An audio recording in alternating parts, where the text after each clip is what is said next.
Fumble through! Fumble through! Fumble through! Fumble through! Fumbling through, fumbling through. Fumbling through, fumbling through. Fumbling through! In the vast cosmic expanse of podcasts, we find ourselves floating in the timeless void of Fumble Through. Fumble through. A podcast that's as unpredictable as a supernova and as entertaining as a black hole's event horizon. Greetings. Is this a bleached black hole? Yeah, bleached black hole. It's, Right, well, not what I'm drinking, please. Thank you. So I say to thee, greetings, interstellar wanderers and fellow terrestrial beings. It is a pleasure to have you once again on board our cosmic voyage through the universe of role-playing laughter and intriguing conversations. As we navigate the starry seas of creativity, let's take a moment to reflect on the infinite possibilities that lie before us. You are the navigator. Lindsay, interstellar communications, please. Please make sure you follow us on Facebook and Instagram and TikTok. I don't know. X. What about X? No, fuck X. Thank you, your horror. Oh, I don't know. Do we need to go back into X? no, I don't know. X. I don't have TikTok either. Someone missed who it? knows Have we missed socials it, need really? to tell us what we're meant to be doing because We'll figure it out one day. But either way, you know what we do? We release a podcast. he said doo-doo. Hey, Brett, what's in the fumble fridge of words and me today? Hey, Brett, what's in the fumble fridge of galactic beverages? Well, you should know. You brought it today. I did bring it today. Today it's a Stockade Brew Company. It's from, I think it's a Goblin company because it's an India Pale Ale. No, it's because you got to get it in. Wow, that's a throwback. There's a little For goblin on the for our background, regular I think. listeners. This is be called a little bit an of scotch. 8-bit India Pale Ale. Really lovely can for those This that is very cool. are on the packaging highway. That's love for a good package. Right. Oh, hang on, what? Good packaging. So this on the can, it's got like 8-bit graphics. Is that a cactus? Is it? I It's thought it was hops. a goblin. Oh, I do this every time, right? 6.5%. I didn't get that. Lindsay, well done. Throwback this did big not get bitter that. West Coast style IPA for a full tilt hop hit with citrus and sweet malt. 1.9 standard drinks. Brewed and canned by Two Ducks Lane in Goulburn, New South Wales by the Tribe Brewery Pty Ltd. And not just a really good graphic on the can, but a really nice tone to that pale behind. The colour tone is beautiful. A pale behind. Well, it's a pale ale, and they went to a pale background. I think it's nice. I love it. A throwback to my childhood. Game Boy. I chose it for a couple of reasons because I'm not a big fan of the IPAs. They are very hops I was forward. going to say really? it's very hops Yeah, forward. they all are of them? very hops forward for me. And they're very bitter as well. But what I did like about it is that it is about 8-bit gaming. And you guys, given that you just bit the dust, I thought I could 8 it up. Thank Was you. Are you saying something? Was I'll be 80 here a number all- of hits that dragon took? It was more the number of seconds it survived. Not even. So hang on. How many rounds did we go through? 2. I don't want to talk about it. So that was like 12 seconds. The whole encounter lasted 12 seconds. I don't want to talk. That's crazy. Are you talking about with your wife? No, that's a good night. Aspirationally. It's a good night because you're having someone else in the room. Whenever you have a partner involved, it's a good night. Does feel Oh, like right. Yeah. I thought you meant an additional person there, but I was like, that's No. just weird, Justin. I meant you're not alone and crying. Oh, gosh. So the beer. Let's back to the beer. I finished my haiku. Ah, Yep. 8-bit hoppy brew. The weekly drink for Fumble Through. Bitter, like Justin. I like that there was a rhyme you there. can And write then a a couplet in resolve. it as well, yeah. That was good. cheers. Cheers, That was Justin. good. Cheers. Thank you for the beverage, Justin. You're welcome. I don't mind that. I Oh, thought the citrus. Do you know what? The citrus actually cuts some I of could the drink bit that all day. The citrus actually cuts some of the bits that I don't like about IPAs. Like that is Actually, I'm not sure having it straight after a raspberry flavored Schweppes soft drink is the best thing to have done, but it is nice either way. It does have the hops forward on that one. I It's think very hops forward, and there's a bitter. There's a That's the real hops. bitter. Yeah. That's the hops. Yeah, I'm getting it now. I'm getting it. But it does. The citrus does something that cuts it a little. Is it a little salty? I know that's only my second haiku, but I'm really proud of that one. That was gold. No lie. That was gold. You know, write a Lindsay's book. been quiet because he's been basking in his own glory. Yeah. It was I'm proud of that one as well. a good one. That It was an excellent immortalized one. now forever I on don't there. think you've done a bad haiku.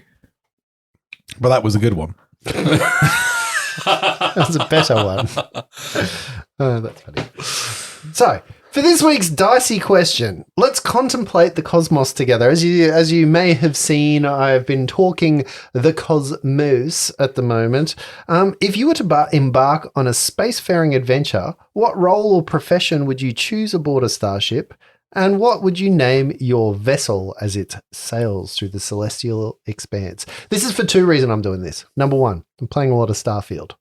Number two, Ahsoka Tano. Yes. Oh, have you watched it now? I have not. Oh, fuck. But I've caught up on Mandalorian and I'm almost there. And I'm looking forward to, because you guys, this better be good, because the way you guys are frothing me up around this, it better not disappoint me, because I gotta say, I'm at a point at the moment where some of this stuff is actually hard for me to wade through. No, this will not be hard for you to wait for. The only thing that will be hard as you're watching it is that you will remember that one of the best performances of a character in that entire show will never happen again after that show. Yeah. After that season. That's not the only thing that'll be hard. I was waiting for that.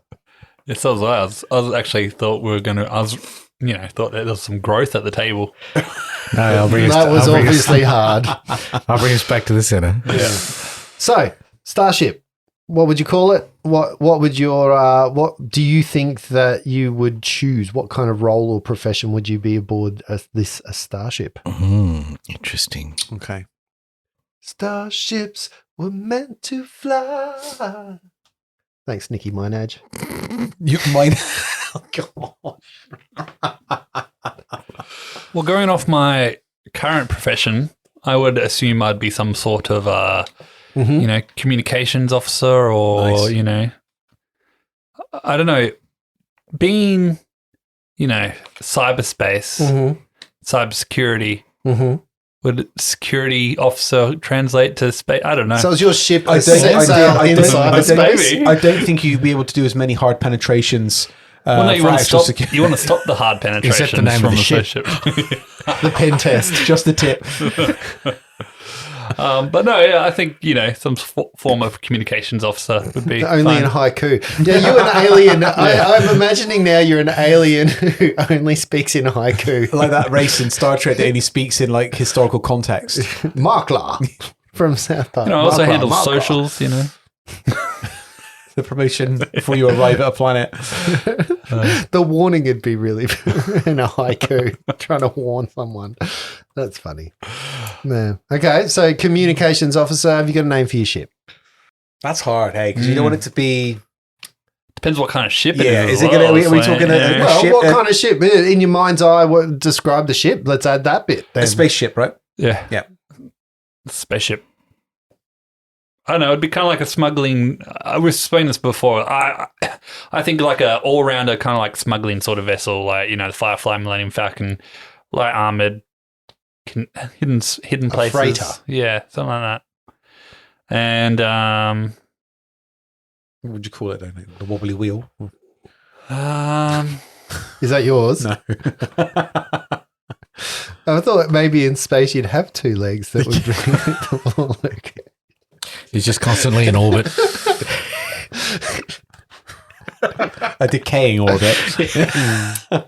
No, in space, no one can see your limb. Gosh. I have no idea. Yeah, we'll come back to that, right? Because I think I'm going to struggle with that I one have as to well. think about that. All right. Anyone else? Who wants to go? I think I'd be the chef. Oh, nice. Yeah, because I'm thinking Very Steven good. Seagal and Four Siege. portions. One half portion. Yeah, because I think that would be. I just think of Neelix on Voyager as well. Yeah. Kind of keeps Yeah. the crew morale Yeah, going, yeah, yeah. and yeah. Neelix is a great character. He is a as very well. underrated Yeah, character. He's a I great feel, character. on reflection. You would be more like Whoopi. Oh, she doesn't really. make the food though, does she? Or she offers the unhelpful, cryptic advice. Isn't she the bartender? Yes. Yeah, she It's all does drinks. She does Troy's job better. If I was on a luxury cruiser, maybe I would do her job, but Would you want to be a chef on a ship that just replicates the food? That's what I was going to say. Doesn't that make you just a replicator? hang on a minute. Not all science fiction stuff's got Okay. replicators there, right? But also, wouldn't you get sick of replicator food? No. Maybe that's the whole thing. Well, It's a voyage amongst the stars in an old school All right. do it yourself. Old school galleon. right. Yeah. In the galley, Yeah. in the galleon. So you can smell it being replicated. Reconstituted feces. How many ways can you eat chicken? Hot dog. Fresh. What was Mr. it- Whippy. What does your ship look like? Look like. Well, hang on. What did we go to looking like? Well, we just said describe what kind of ship it is. I don't know. I was thinking more of like I don't know. I was thinking because I came like the other idea of the Under Siege thing. I was thinking more of like a battleship, kind of like I don't know, like an a big Imperial Star cruiser. Destroyer. Oh, yeah. Yeah. But Yeah. one of many chefs on there. Yep. Special Forces chefs. I like that you want to be Steven Seagal. I know, right? I just think that's great. The man could cook and kick ass. You just did Who it is for the this chef? cake scene, right? That's it, right? Erica Leniak. Yeah. Brett, Well, I thought name of your ship? Name Did you get of my one ship, yet? the frosty topping? I don't know. Oh, I like it. The frosty topping. that's good. I don't know. I want a serious name and I want a silly name. I don't know. I kind of can't have it all. I thought immediately that I'd be janitorial staff. I went straight there. Rimmer. Well, part of, and then I went, oh yeah, no, that's been done. But I didn't think it was some kind of bridge crew or anyone with any kind of qualifications. I could be the chief entertainment officer. That's about it. And the ship that I'd be on, I think, would be one. I imagine like a ship that breaks new ground, kind of like those big ice breakers that go to Antarctica. They they go through and break new ground. That it's kind of got a heavy bow. That You only go to planets with rings around them. We can avoid the ring, Captain. No! It's only 1 kilometer which wide. No! provides for a very different shape of the ship if you're hitting into rings all the time. But I thought the name of it would be the Black Hole Buster. Oh, nice. Nice. That's very good. So That kind of really goes with the whole ring thing. Yep, I've ring thing. tied it all together. Oh dear. Go on, Justin. well, for some reason, I'm thinking Love Boat. So I've gone straight to there, like gopher in the Love Boat. But I think my job, I've got 2 jobs that I think that I would like to do. The first would be like the ringmaster of the entertainment, you know, like the MC, the guy with the big twirly moustache who sits in there and introduces the entertainment. It's just quite eclectic and weird and that kind of thing. But the second thing I would love to do is, you know, in a submarine, there's a guy that pulls down the periscope and just looks through it and says stuff like "float the buoy." I just want to be that guy. Isn't that the captain? I just want to be like the guy that's like, Or the XO? they're jamming the radar saw. So strawberry, I think. One ping, Mr. Priscilla. Yeah, so something along those lines. But I think I would be in more of a luxury cruise liner, like the luxury cruise liner kind of. Is there a TV show about that? Oh, matron. With some kind of touring around, kind of that kind of stuff. So I think my ship would be called the Galaxina, and it would definitely have a masthead of something along those lines. So I've just pulled up an AI generated picture of the Black Hole Buster. Nice. So I'll post that one up for Looks everyone. like a massive fleshlight. It's on brand. oh yeah, what have you thought of a name yet? Lindsay. Let's just go Storm. Oh, Any storm in a port? Yeah. Teacup. Teacup, yeah. Storm. Yeah. Okay, just a quick one today. Did you have a name yet? Frosty top. Oh yeah, that's right. That's right.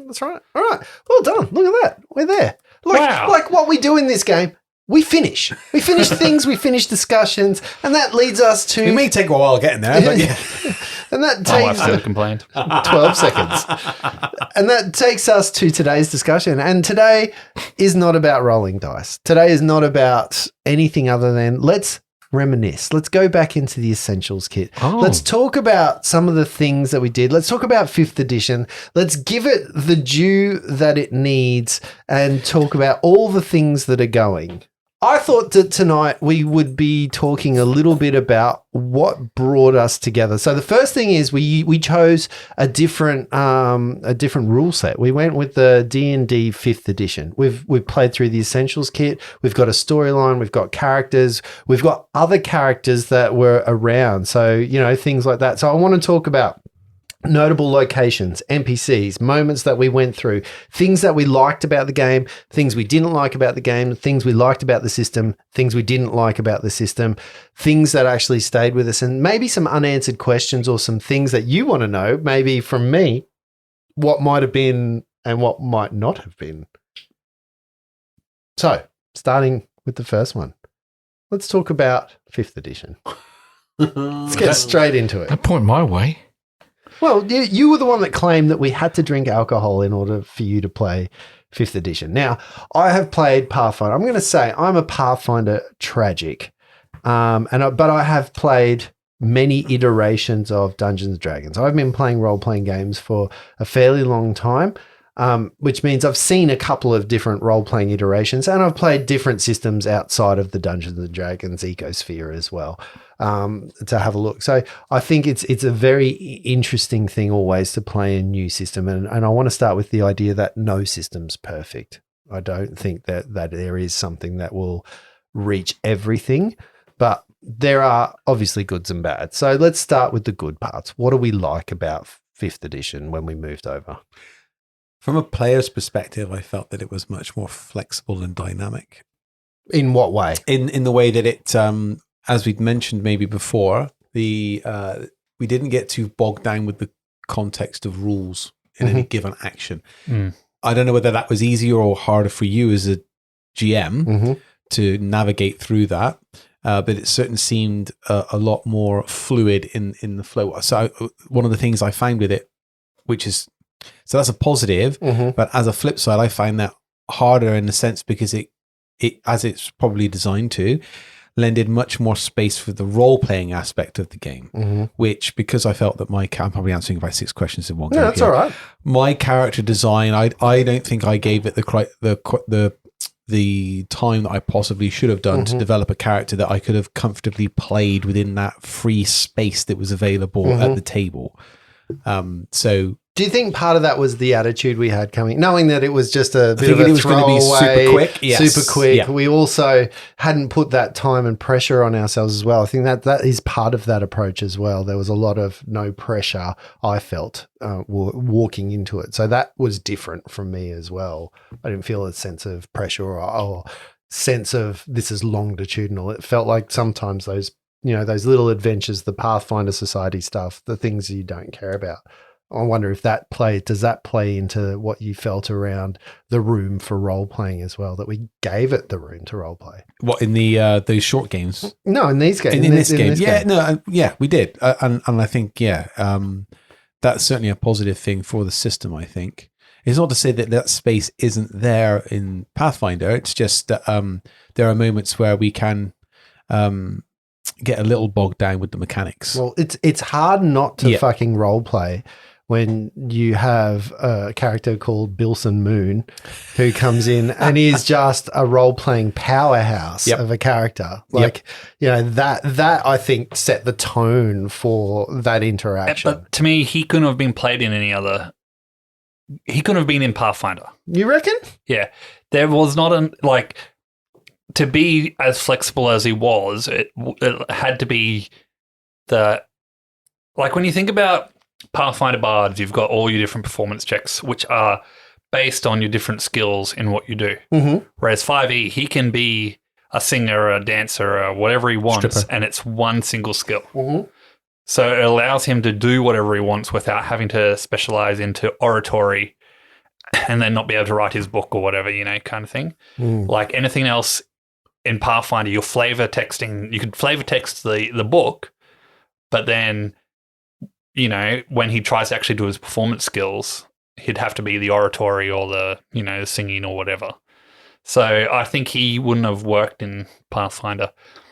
I somewhat disagree with that. Oh, I'm starting to think now whether that sounds like a bit of a challenge that we should all design these characters to 5th level in Pathfinder system and see how we play it. I somewhat disagree with that, and I get what you're saying, but I think is a totally viable character to play in both scenarios. It's just that he's got, and I guess this comes to my problem with 5th edition is that the characters are just built to be everything to everyone and to not have flaws. That's exactly what I see about the character, unless you're playing a barbarian.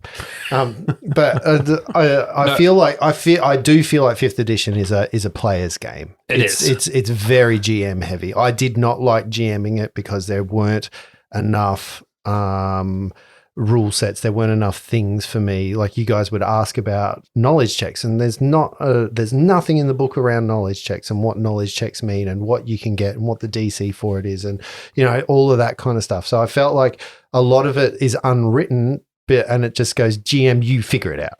That kind of thing, is very much like which I don't like. I didn't like that at all. So, but I did like the freeness of it. I like the idea that, what, fuck it. It's just built for just play. I will admit, D20, off you go. I am slightly worried because we have done 40 episodes in 5e now, going back to combat in Pathfinder and going, like we got such a flow on, like with conversing on how we did combat and stuff like that.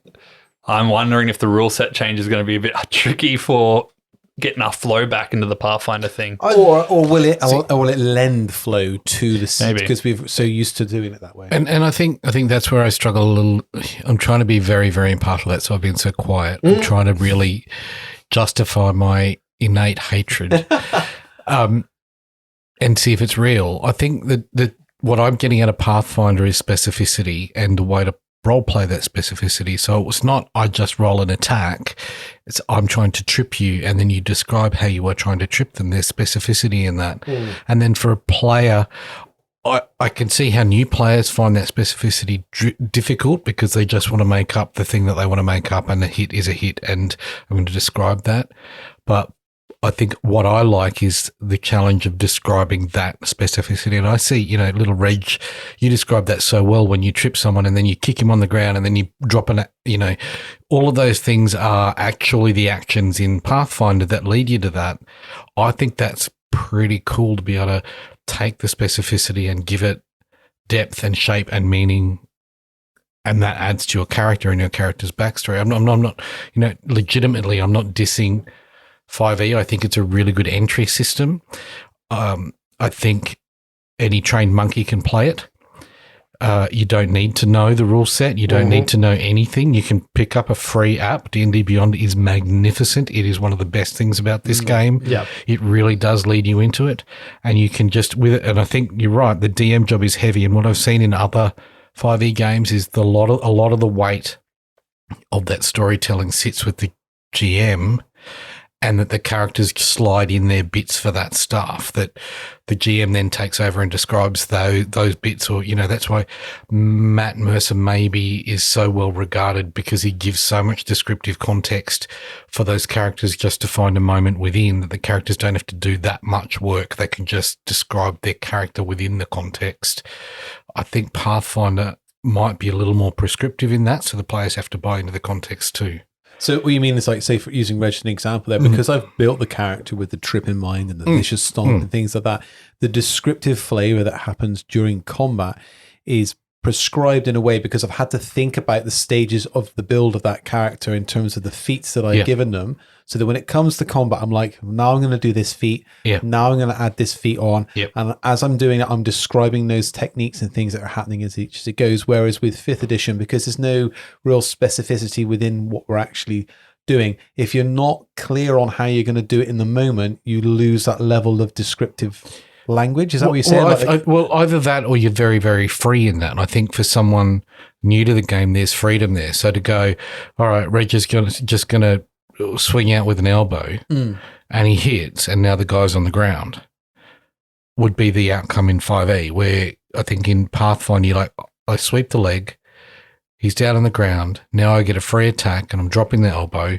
and it feels to me that that rule set gives you some guidance to the description.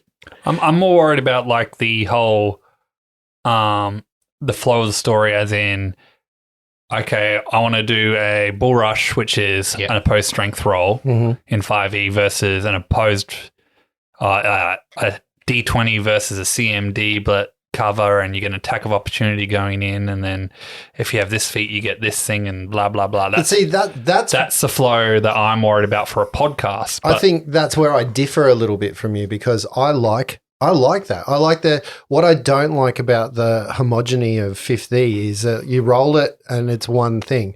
I like the idea that, okay, I'm going to do this thing that's actually pretty hard to do, and there's multiple levels of things that I have to do above it. And I hear what you're saying around the flow of it for a podcast, but I think that's where it comes. Like, you guys often do stuff like, I'm going to push him. Justin, how does that work? I think the onus in Pathfinder is actually read the rules. There's a rule set for you, and if your character, well, yeah, I'm looking at you, Luke. but like, I think if you're a player at the table and you want to do something, the onus in Pathfinder is on you to go, I'm going to open the rule book, I'm going to look at that, and I'm going to say, look, GM, my intent is to trip this person. The way that works is I get to roll this, you roll this, we get that. If that's successful, then this happens. Whereas in 5th edition, it's like one roll, you either do it or you don't. And it's that thing that I get, that it's okay, but I also think that it also decomplexes combat, and it makes combat less interesting for me. I totally agree. I agree as a player. As a listener, when I listen back to the two lots of episodes, I know which one I think I prefer. Yeah, but I think what you're referring to is a bull rush moment where somebody said to me, I want a bull rush, now tell me how to do it. And that didn't happen in 5th edition. But there were a number of moments, I think, in the Pathfinder bit where we got a little caught on disagreements about rules. Because you said that the onus is on the player, and you're right about that. But the issue happens then is a player's interpretation that then clashes with maybe the GM's interpretation of the rule is where it can be bogged down. But that, that's not necessarily the system. In terms of listening, that's just how we manage that as a podcast, really, when we're recording. When was the last time we had an argument about sleep? Well, we didn't, because you stopped doing it. I personally think the real litmus test to all this is let's do some grappling in both rule sets and see which...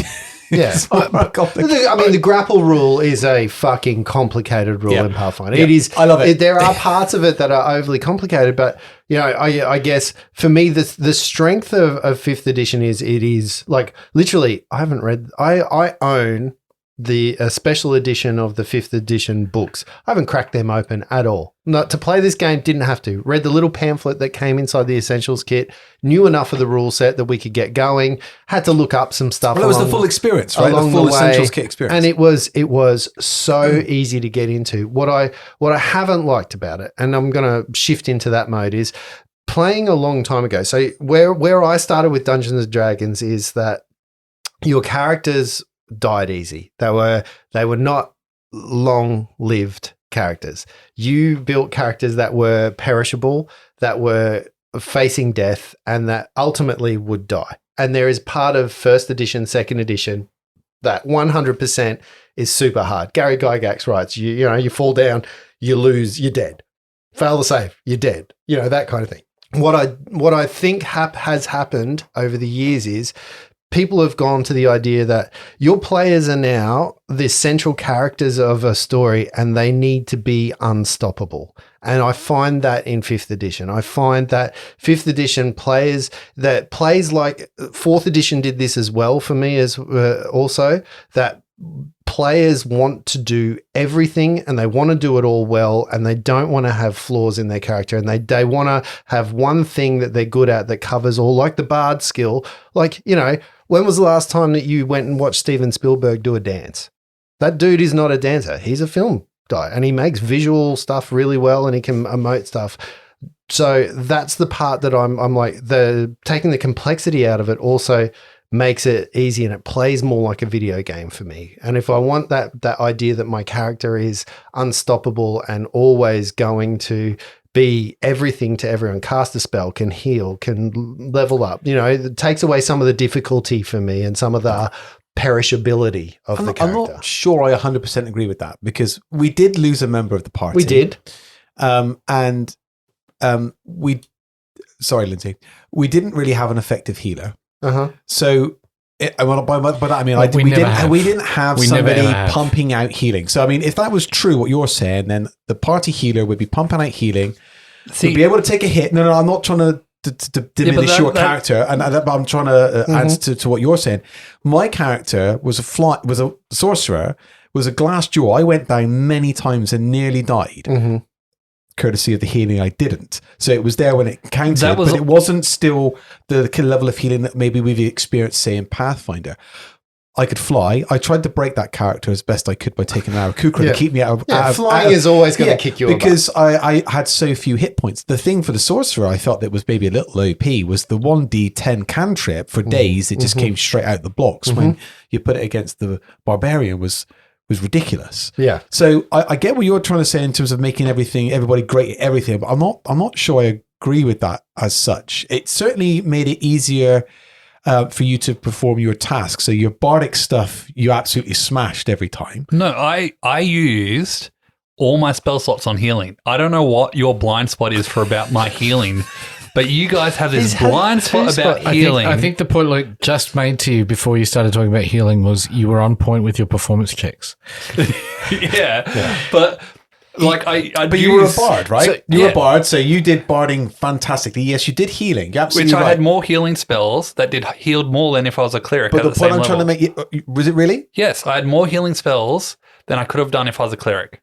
Unless you played a cleric that was specializing in No, healing. 100% not. I mean, I Or a can't paladin that I can't specialized speak to in that. healing. The point I was trying to make there was that Justin was saying all of us were great at everything, and I just don't think that was necessarily true. I hear that back and I'm like, maybe that's wrong. But what I guess my point is that I feel like the characters are built to be very, very much, you're the central star of the story and you're going to survive. I think that's the bit. But isn't that the experience that people come into? I don't know that it is. Well, you come in to die. I don't know that it is. I think the perishability of the real moments, and we go back to some of the real moments, like that moment with the spiders. Yeah, and that was exactly. But that was a fuck up on my behalf, and I fucked up. And this is my probably biggest problem. We don't know whether that would have been a disaster for us, whether you'd fucked up or not, because that was still pretty hectic with those bites. Yeah. What about the rat people that almost TPK? But you were never going to get through that because you didn't have magic weapons, and they had that was supposed to be a diplomacy. But what I'm saying, we were knocked down. There was almost someone knocked out every single fight. That was almost I could have TPK'd you so easily. Perishability, it was But this is it. You either survive everything and trounce them, or there's perishability in the idea of a TPK. The thing I have found with as a GM for this, the balance of monsters versus players, the challenge rating stuff, terrible. I've really found that to be like a Sturge. Terrible foe. And then you get something like a spider and you're like, actually, that's pretty fucking nasty. Like they haven't got that right. Would that be flipped if you went from D&D to Pathfinder and you go, oh, Sturges are really fucking hard and spiders, easy. Oh, that's just because it's from your known context. Challenge ratings. Yeah, but if I went from if 5e was what I knew on the scale of, and then I stepped into Pathfinder and went, oh, a Sturge, I fought them before. These should be easy. Oh fuck, that would be our spider, right? That would be our spider with me moment. at not the podcast table, but it happened with me exactly with Sturges in the first game I ever played. Is I went, oh, Sturge, it's just a mosquito. And then I almost got freaking murdered by a Sturge. That's what happens when you use player knowledge. I want to pick up on something you said, Justin, and I think I agree with you that the characters tend towards the middle, that the extreme characterizations aren't kind of there. And I think that's tracking with how stories are told over time, that where our characters in mainstream media and stories are tending towards the middle. There's not much variation towards the heroic character anymore, where if you look at, Beowulf, you look at even Lord of the Rings, the protagonist has flaws. They're innately flawed. They've got to overcome an internal and an external challenge. I don't know that that's as pronounced anymore. So I think that tracks with society. I also, in terms of the system, the system's based on hit points and damage. That if you have more hit points, you can take more damage, and that if you've got a good healer, you can bolster the hit points. And I think that plays for an easy in. I think I prefer the system where you can tailor character that won't take damage because of your armor class, or you can dodge out the way, or you can parry, or you can dodge. And I think we saw that role-playing moment in the duel between Reg and the Swordmaster, where it was as descriptive as all hell, but because of the nuance of the characters and what you were trying to do that you missed, it was one, the sword got stuck in the ground, that, you know, the things told the story, and the story evolved as much out of the character as it did out of the dice, and I think that's pretty cool.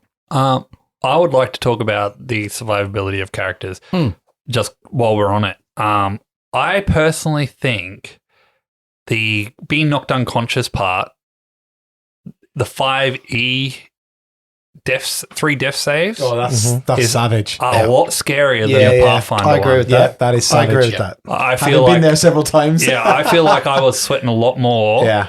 with the characters being knocked out and going, okay, I have to make 3 saves. I mean, I failed, and you're rolling a 1 and doing 2. Well, yeah. Or So you got 50-50 yeah. basis, 3 I rolls, 50-50. Totally acknowledge that. And I was like, oh, it's only this amount of saves. And taking damage in that space was instant 2. But loss. what you don't have in Pathfinder, what you do have in Pathfinder that you don't have in 5th edition, I feel, is permanent effects.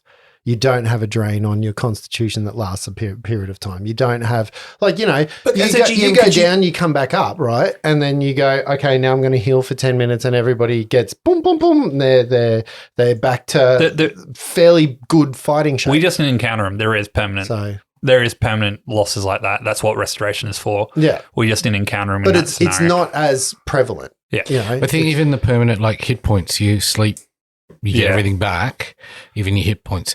I get how in Pathfinder that makes a character want to sleep 2, 3, 4 days to get their hit points back, to get back to full.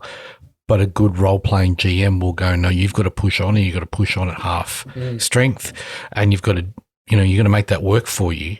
You've got to actually be the, you know, the character. I'm listening to, because of you, Luke, I've listened to Magician, and now I'm in Silverthorn. I'm listening to Jimmy the Hand, who he took out a guard and got beaten up, and he had to wait at the front door and not go in because he wasn't able to get healed up, and he won't for days, and it'll take him ages to recover. I like that about your playability and going, actually, I'm still shaken up from the fight we had 2 days ago. I don't mind that. I think the ease of reset was, look, as a barbarian, that took some time with the exhaustion tracker, but for hit points which is a huge amount of the value in the game, hit points and damage dice is a huge value in the game. I found that reset a little simplified. And the things like this as well is you can take bits from each of the campaigns. Like we could take 3 death saves over to our Pathfinder game. We could take long rest, like if you have a sleep it fully heals you. Like we could take these things to our permanent game if we want to make it harder or easier on us. It's why I think it's not, you know, one game to rule them all. No, and again, that goes back to you know, there is no permanent solution. I mean, I guess to end this part, because we could probably talk about this, and I know that there's probably discussions galore out there, and there's a reason why there's a new edition that comes out every few years. It's not just to sell books; it's because we get people who've played 5th edition's 10 years old. I can't believe it's gone by that amount. Yeah. It's fairly old. Is so it? there is a new edition about to come out. 2E for Pathfinder. So 2E's been out for a little while, but Right. there's And it's second edition 2E. Dungeons and Dragons 1, I think they're calling the next edition. Right, okay. And that's set to come out soon. But here's my question for you. If you had to choose between, and the only thing that I've got, I can't even say Pathfinder 2nd edition, and there is part of me that really wants to play Pathfinder 2nd edition. I haven't yet, because there's some flow in Pathfinder 2nd edition that's not in 1st edition around combat that I think is a big improvement. But Pathfinder versus 5th edition, where are we sitting? If you had to choose, what's your preferred? I've got a very simple answer to this. If it's listening to Lindsay play 5E, Yeah. fuck, he was good in both of his characters. Fuck me. Like, you know. I think they're saying Carried the Miles party, is I shit. think, on both I counts. really enjoy listening to Miles too. Oh, no, but like, I don't want to diminish anyone else's character at the table, but No, it's a stellar character. 2 really stellar characters brought in one after the other, and it kind of gave me a framework to go, okay, this is the beauty of the game, that you can step in with all of that around your character. That's really, really cool. So for me to listen to a game, I think it's that 5E with characters in that kind of space. I think if I want to play a game, I want to play with the nuts and bolts of Pathfinder. Luke? Yeah, I think I maybe would echo that in as much as with the Pathfinder, what I love is the feat trees. The way that you can construct as you level up, you can really specialize you can have a fighter of many different flavors, specialized in many different ways. The complexity that you can build around that, like you were saying about middle of the road for everybody in a particular situation in 5e, the Pathfinder system in terms of the feats is what I really enjoy, because I could do monks for days, and I probably will do monks for days because I can do monks of any kind of what, we talked about grappling there, and I keep going back to that original conversation I had with you like 7 years ago about having a grappler in a game that just annoyed the hell out of everybody, and I want that guy on the table. I think given the choice for longevity, I think I would happily stick with Pathfinder, but for a short term, like beer and pretzels, just have a muck around, have a laugh. Definitely 5e would be the way to go for something easy breezy without having to just burn too many brain cells. Yeah. Yep. If you're going to play for monks for days, your next one has to be a healing fist monk. Oh, cool. Well, I punch you and heal you. Yeah, because then I can just tell you never heal. Well, that's right, because I keep breaking your nose every time I heal you. I'm going to go, if I'm a player, I want to do Pathfinder. I get really daunted with the choices in Pathfinder when I'm making a character. But like my nephews have showed an interest in wanting to learn RPGs. So I'm going to DM 5e. Hell yeah. So 100%. Yeah. Because it's easy. It's, Yeah. For kids, for the onboardness, for that. I've got all the books ready for my girls. Ready. As soon as they start paying interest, that's it. We're jumping in. It is probably the most accessible role-playing game I have ever experienced. Like it is simplified to a point where I'm like, that's an easy peasy thing. I get the beer and pretzels part of it. I kind of disagree a little bit with character, because I think character comes with the player. So, I think Lindsay can play. I think anyone can play a stellar character in any setting. I've played vampire character. No, but as in just performance. The performance, the character, the character concept, the execution of it. Like if you know your game system really well, you can make something spectacular. In 100% worth of focus, when you can put 80% of it towards your character and 20% towards the mechanics of the game. Yeah, 100%. 5e works better for me. Yeah. So and I mean, I've seen that playing Vampire the Masquerade. I've seen that playing different games, and you watch people who are masters. The thing for Pathfinder, and I will acknowledge this, because I have played it for so long, I have spent hours into knowing that, and I'm pretty knowledgeable about some of the rules, not all of them. I fuck them up all the time, but at least you know what's sort of out there. And I get the idea that if you are looking at that, you just go, that is a complicated fucking mess. And if you're Luke, you're like, I'm not reading that shit. So, but I found the other thing when I went to the 5e, I was like, hang on a second, that can't be character creation. There's got to be more to it than this. You read it and you're like, hang on, is that it? Am I missing something here? Where's the rule set? Hang on, where's the feats? Where's the thing? Well, where's it was like the 2 feats in 10 levels. You get like 2 feats. It's like, what the hell? So I felt a little, I think there's a middle ground there to go. It can't be overwhelming, but it can't be so easy that crayons can do the game for you. I do have a question, because good friend of the show, Ian Randell, played with his kids for the first time. His kids are not, between the ages of, I think, 7 and 13 or something. Boots, can you put post on our socials to tell us what you played and how well it went, because I'm really, really interested for that experience. I'm meeting up with a guy called Reese who runs a role-playing game at one of the islands off the coast at Redland. He's just started a game there. I think he plays 5e and they're having a really good time. I think that is a huge, huge win for the community. And if you can win for the community, then the community will go where people in the community want to go, and you'll find your Pathfinders, you'll find your Vampire the Masquerade, you'll find your Star Wars.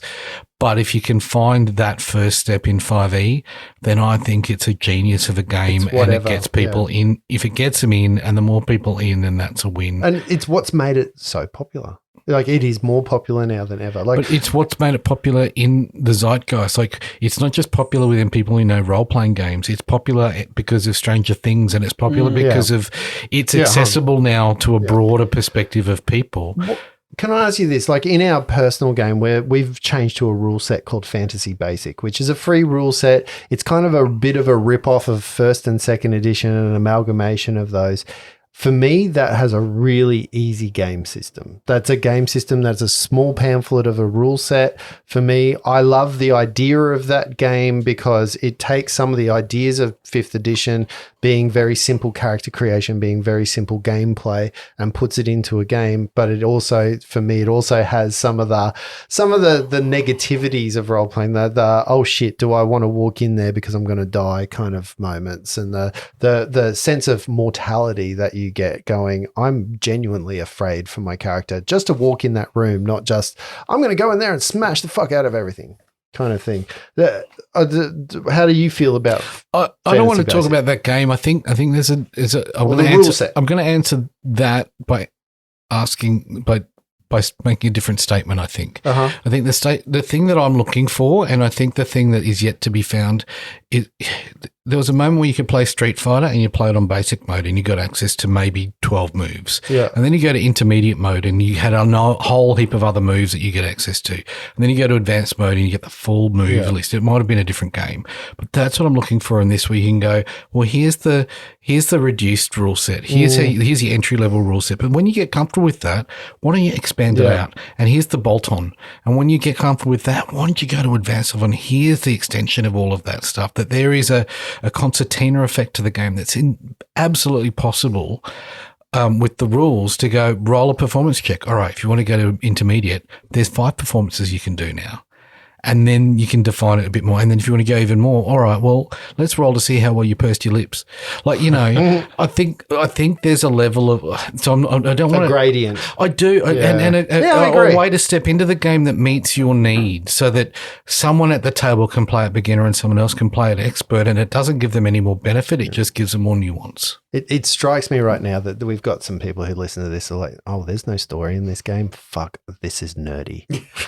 This is really nerdy. Okay, so let's talk about the essentials kit. The Dragon of Icespire Peak as a module, as a storyline, as something that starts, as something that moves through, because I want to hear what you guys as players, and again, look, I got to say, I GM this. Maybe I didn't do a great job in some places. Agreed. Maybe some of it is definitely on me, and some of it's definitely on the way that we approached it. But again, it's supposed to be a unique experience no matter who you play it, or you could play it with the same people and different characters, and it should be different anyway. Yeah, right. What did you think of the Dragon of Icespire Peak? What are some moments that you liked?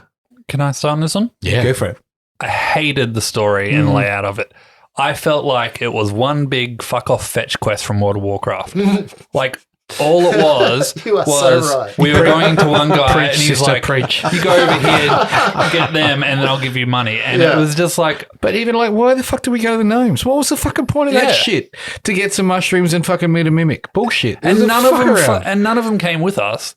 It helped in any way. And can I say, every NPC, like you guys say that I'm combative in my, every fucking NPC was combative in the way that they were designed. Like I made some of them nicer than they are actually designed. Like there's a dude who lives in a house. He's not supposed to talk to you. He just shoves money under the thing. I was like, I need to interact. There's a guy who's standoffish. Like, there's all these people that you kind of meet along the way. But yeah. The story was what we made it. And like that town, normally you'd just like if you got treated the way you did in that town, you'd probably just leave and let them. I was on the bloody dragon side for a long, long time. Maybe that was me. Maybe. Well, no, I think the story didn't snowball. You wanted the there was thing no that through line. Well, you wanted the thing that you did to add to the next thing that you did to add to the. There was none of that. It wasn't additive. It was kind of compartmentalized. Yeah, and that didn't like. Why do I want to go and visit the bloody? I suppose as well. Let's not forget that it's not just supposed to be a first experience for the players. It's also probably designed to be a first experience for the GM as well. It was designed that so you learn. compartmentalization is probably enough to. If you're coming into that, stringing together these concepts would be quite daunting as a GM for the first time. But wouldn't it be lovely if there was like, the thing that made sense was you go to the Dragon Barrow, you defeat the thing, you get the sword. The sword helps you kill the dragon. Now you go to the gnomes, they give you a thing. It helps you defeat the dragon. I don't care if the last fight with the dragon is one thing. If you've done all of these little... Well, if this was the suit of armor has been scattered across and you've got to pick up the different pieces of the suit of armor to defeat the dragon. I feel we're right in the campaign here, guys. What's going on? That's what I kind of look for, and that for me, like I found the idea of Fandolin, it didn't give you a real inroads, it didn't give you a reason to be there as a module. Like it's always that you meet at a pub. Now there's a town in need. Now unless you're a really nice person and you're like, oh yeah, I'm willing to put myself on the line. Like honestly, there is a moment where you're like, yeah, fuck off. There's a dragon. Fuck off. I'm out of here. This is a big world. I'm going somewhere else. My thing more as well was if you're the first time player and you go to a Dubragrin's place, save her from a manticore, and then she refuses to come back with you, do you feel accomplished in that quest? Yeah. Or do you feel like you failed? That's then, in the book. And then you'll do what we did, which is make her come back. I And felt if you make accomplished. her come back in the book, it goes bad. Yeah. Like it's designed to go bad. Now there is a way of doing that where you can make some checks that you guys didn't actually make. The role playing was not on, like the roles were not on your side in that particular moment. What was on your side was a blue feathered person going into a windmill, which was fucking amazing. But yeah. But we did That's that. one of my favorite moments. We did that very early. We knew we couldn't fight a manticore. She was giving us no help, but she was the one that was under duress. We could have just fucking turned around and walked away. 100%. And there would be no repercussion for the story. I think the starter set might have been a better place to go, but Yeah, I'm interested to see what the D&D starter set. I'm now Are you about talking flavor. about? Are you talking about the 5th edition starter The set? actual I've played it. original. Yeah, I've played it too. I'm more intrigued to see what would happen if we crack. I know we won't. And that's but set in not right now. Fandalen. Yes, I've whether we played it. I actually did- cracked one of the proper like thought Curse of this was Strahd or okay. or Yeah. Giants, Storm Giants, or one of the ones that's supposed to be like really good. Well, that's And I think that's fair because this is a short entry module, and maybe I'm used to a longer five-booker that has a huge arc that kind of ties together. And in those ones, you kind of go, yeah, there's little side quests that you kind of fuck around with. See, that's what I like about the first Fandalen one is because that bridges into Tomb of Elemental Evil. Not Tomb of Elemental Evil. Tomb of Annihilation or just Elemental. Are Is you it just talking about Elemental? the mining Mines one? of Fandale. Yeah, it goes into I think Elements of Lost Mine of Fandelver. Yeah. that's the one, but it goes into their first module, You which is the can keep Elements going one. into So a you've module. already got your kind of like the people in Fandalen. And you've learned, and I think the whole purpose of these boxes, whether it's second edition, first edition, whatever they are, is to say, okay, this is, you want to run, this is how you run. It's like that moment in a video game where it it's says, a tutorial. push left, push it forward, how to jump, how to cast a spell, how to do all these things. So this is what it's supposed to be, but this did go on for a while. What do you do after the first 5 minutes when you've learned all that shit? Whereas like you stop doing it and you get frustrated and you try and skip. But we're also looking at it as from people that are very, I say very experienced. Some of us are very experienced role playing. Who? Well, you three, I was thinking, but and we've then slipped back like 6 gears into something that's basically got its stabilizers on, and we're trying to take it on a high speed track, and it's just not. The training wheels happening. can't keep up. Yeah, I fucking loved it, to be honest, going back to the I beginning. I enjoyed doing 5e. I must admit, I enjoyed it. Yeah. I was disappointed with my character creation. Like I didn't think. I thought I was being a smart ass. I can fly. I can fireball. Fucking here we go. And then all this other stuff, like actually, oh no, now I've got to think about how I'm going to talk and how I'm going to interact, and I'm a bird. And it's just like I said, those spaces became huge all of a sudden to roleplay. Lindsay nailed it, like we're saying, like with both his characters straight off the bat. And I know you struggled at the start, but then you really leaned into what I always just felt like I was flapping around like the proverbial blue bird, not knowing what the fucking hell to Well, do. I think towards the end there, it was just, fuck, I've got to get this done. Like that was the whole, like, all right, move through, follow through. Come on, everybody, keep on the straight and narrow. You kind of, I think the choice for me was to go, I'm either lost in the character or I can lean into the thing that I said, which I made up, which was he's a soldier, or maybe that was in one of the backgrounds. Yeah. And then I went, all right, well, if that's the case, then you take charge and you move it on and you move towards the objective and you fuck all else. And that's the choice I made, was to go, all right, let's move it on. I'm here to protect everyone in the room. I can do that by killing the thing or getting rid of them. And the 2 times we were really close to death, it was Moradius who pulled you guys out and went, let's hot-footed out of here. There was more than 2 times. Yeah. Because Well, don't forget there was the church. Perishable. There was you know about perishable. We nearly died. There was the many church. times. There was the church as well. Like I probably aren't saying that it's not the perishable, but you certainly didn't walk into there going, "I'm scared." Like I think there's a tension. Other systems, you would actually have trepidation walking in there, and you would have done it with a bit more care. See, I mean, the fact, like, you talk about like earlier systems, like earlier D&D, where you fall, you fell asleep, you're dead. That's very difficult when we're in a game that we're spent all this time in character creation. I don't know whether you spent that. I never experienced whether character creation in first edition or whatever you want to call it of D&D was as involved as it is with the character creation now. So you've invested, even from the off, a lot of heart into this character. Third edition was the tip. Yeah, to have them expire like Excuse in me? the blink of an eye is crushing. So you're finding that balance of perishable to risk taking is a fine space to operate. I believe third edition is where that all sort of the character creation, where characters became that's where people actually went, these characters are the central figures and we want to try and get some longevity, and that's where we started seeing some of the first, there was always modules, but that's where you started seeing the first kind of long term, the Dragon magazine that started you at first and finished you at 20th kind of stuff. The idea was you made it to that 20th. You made it to 20th, or your party at least in some shape, way or form made it to 20th, and that's where I go. What I probably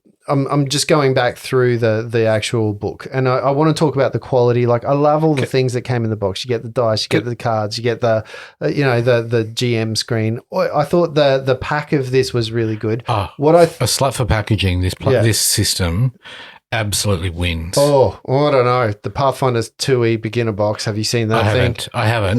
But I'm going like, is that just quite? It's triple the price, but boy, oh boy. Justin? Nothing about 5e doesn't have a design element that I don't like. It's true. Let us finish the Pathfinder 1 edition game before you get us on a Pathfinder 2. I haven't deviation. even opened it. I think for this game, like what I think about for the idea of Dragon of Ice Spy Peak, if I was to sit down with teenage boys and go, let's run through this, because they're not interested in the role play stuff. They're not interested in too much they're interested in I get there and I defeat the thing and I roll the dice and I slash and I hit and I bang and I crack and I'm doing that kind of stuff. This is perfect for that. This is perfect. You go there, I have very little interest from the story. I'm being led by the nose and I'm going in there. Can I ask a question about the end of it, basically? Yes. So we're in that dungeon crawl. Yes. Did we miss much? In which bit? The whole Axome or whatever it was called? No. Because it felt like a lot of rooms of an emptiness. Yeah.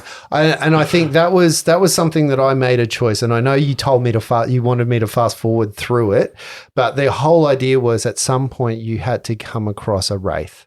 And I wanted the sense of emptiness in the place to be there, because it was just you, ghouls, and a wraith. Okay. And that was why. And there were some other things in there that you picked up, like the gauntlets and stuff like that in there as well. And you can't fast forward through some of the searchy parts. I could have done away with the Sturges. But I wanted to play it the way it was. No, I understand that. I was just curious because I always felt like I was missing something. No. Like I wasn't rolling well enough or something like that. And it was just like... And there are moments, I'll tell you, there are moments, I can't think of one off the top of my head, but there are moments where you missed a secret door, or you missed I think there was a pie, like a pillar that you missed the secret door on, and you missed some treasure in there and some bits and bobs. So there are moments where that made the whole adventure moot. If you miss that one check, you've missed the little part of the armor that you needed to get together, okay. That kind of thing. So there were a couple of those, and I didn't want to hand wave them. I know I probably could have, but I was like, no, let's let the dice lay. We've always said fumble through and let the dice, the dice dictate what they are. Talk to me about characters. Hang on, before you get off that point, because there's one bit of this story that felt like it was a toe in the water and didn't get unpacked, and that was the orcs with the thundery lightning orc dude, which was for me one of the scariest and most well-developed parts of this story. That's where I was like, that was a really good end game for me. That guy was there's a lot of mystery around that. I wanted to find out more about that, and then it was never kind of resurfaced. There's something there that I think is useful. I skipped it. Right. So I will say there's a couple of, like, you can go to, so there are 20 places that you can visit in this. There's Axe Home, Butterskull Ranch, Coneyberry, Dragon Barrow, Dwarven, blah, blah, blah. And we got to a point where I was like, we're in this so long.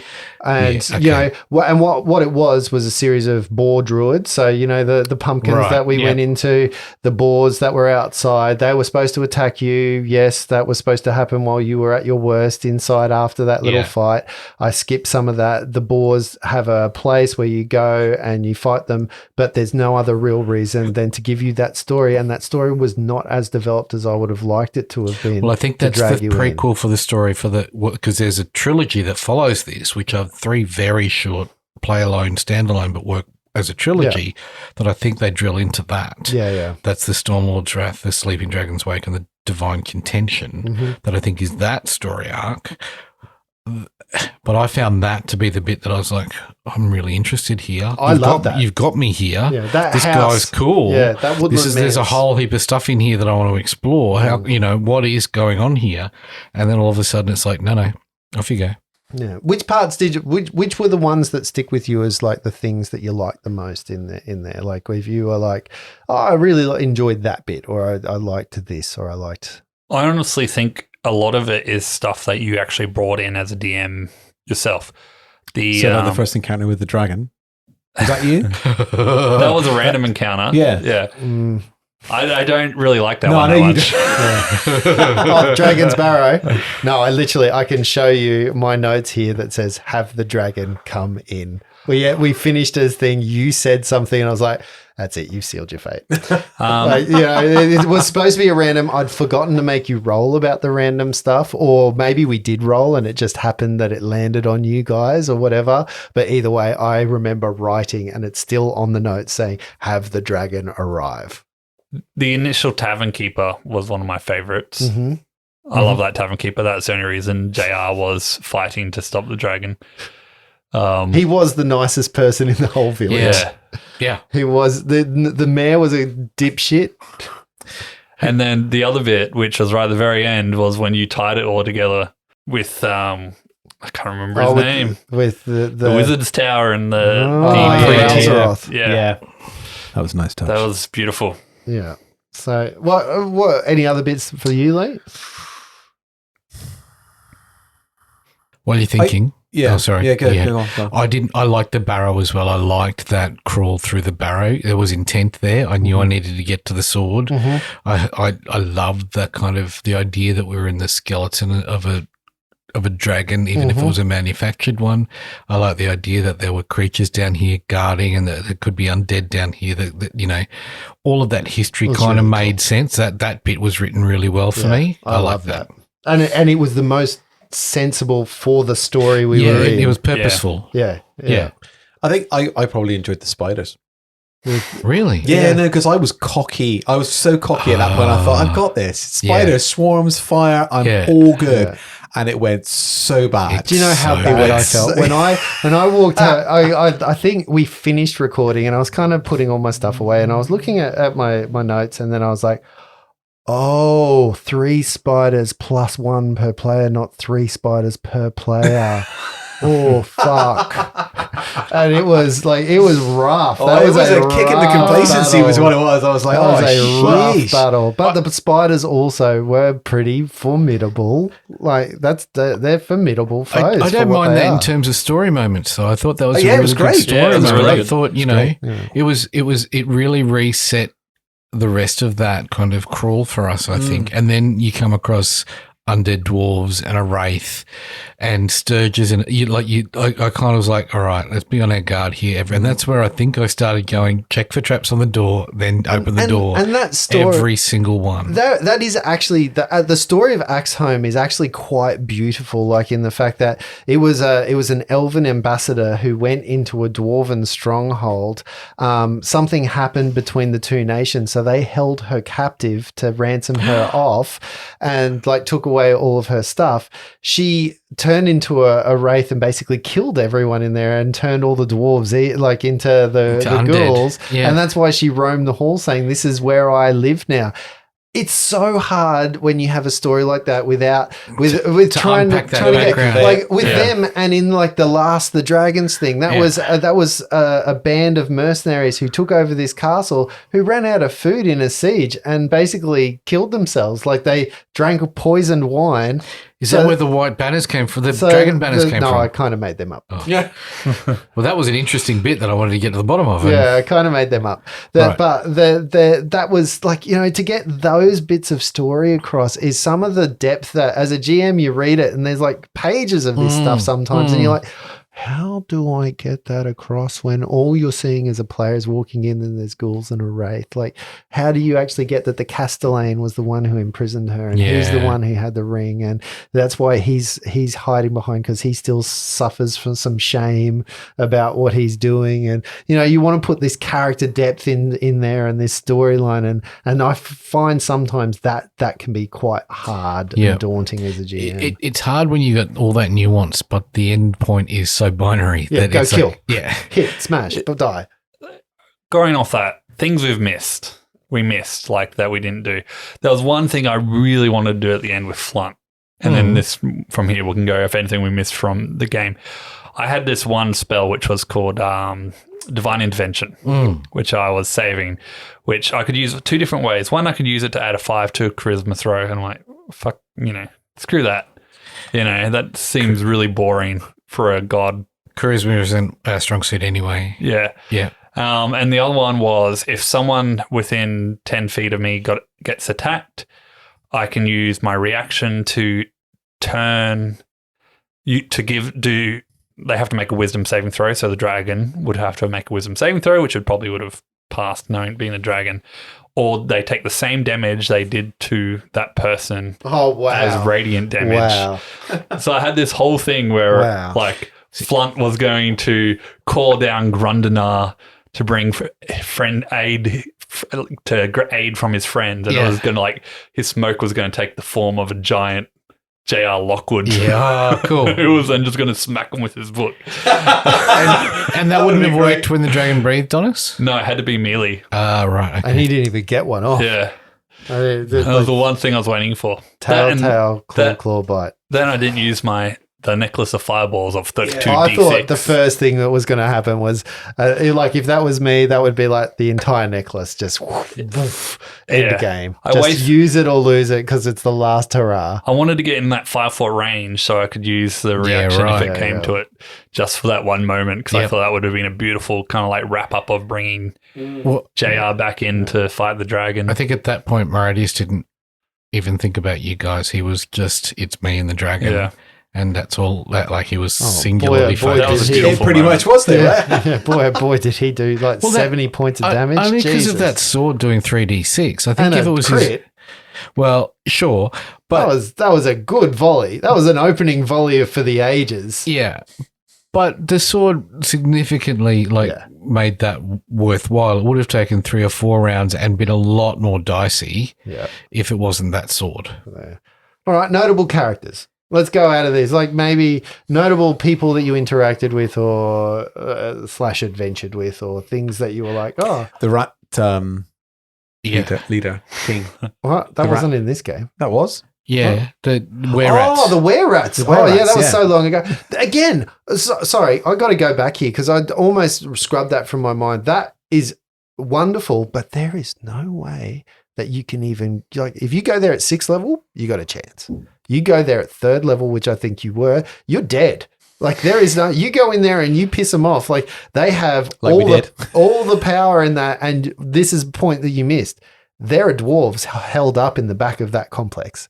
They have prisoner dwarves in there and you could have freed them and you didn't. Oh, yeah. no. And that is the No, hard, I don't need to hear that kind of thing, That is Justin. the hard part because you can't damage them until you have a magic going weapon. back in. Well, we still only got one. Yeah, the magic weapons I found that to be quite limiting. Like there wasn't a lot of it in the thing. Like I would have thought, and I get it, you early days yet, but doing magic against those is what would have killed them. Like you have a sorcerer. The sorcerer's going to smash.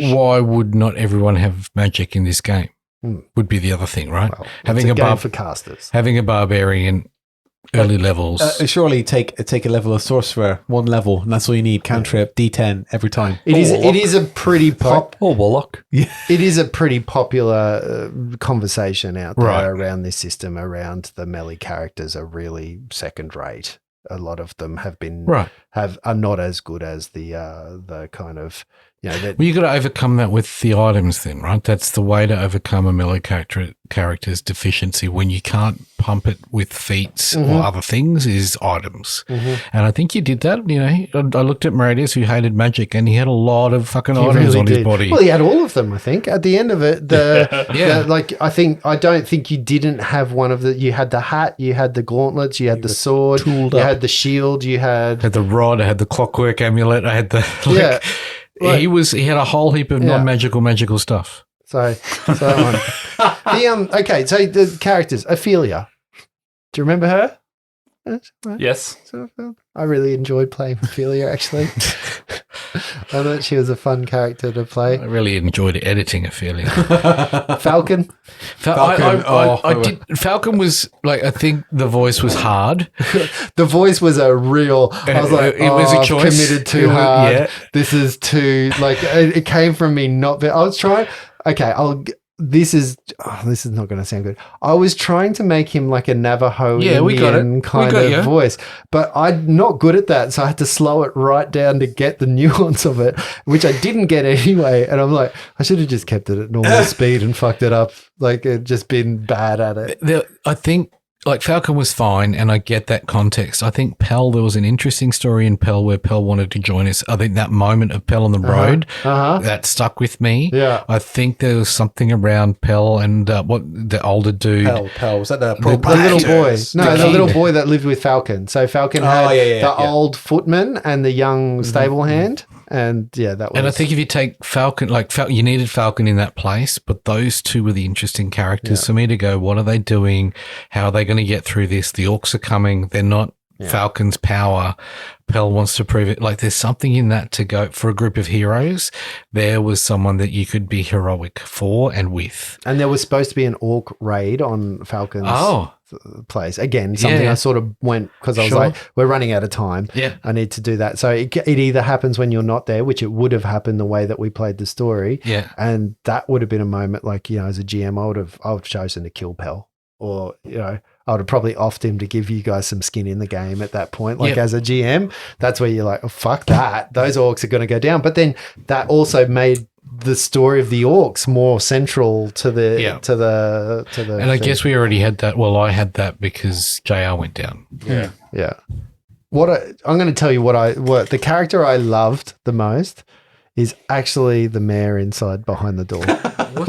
What's the story there? That's a fucktard if I've ever heard one. He didn't want to come out. That was it. And I was like, I read that and I was like, okay, we're gonna play that, and we're gonna play that as hard as we can. Like, what a weird fucking story. The guy who's supposed to give you some nous right at the beginning and go, hey guys, we need you to do the thing. I'm behind a door and I'm not going to talk to anyone. I'm just going to slide coins. I'm going to rally my town from back here in my bedroom. Yeah, and there's no one else to take over. So there is. JR tried. Yeah, I know. I know. I love the idea that you guys were going to go in there and drag him out too.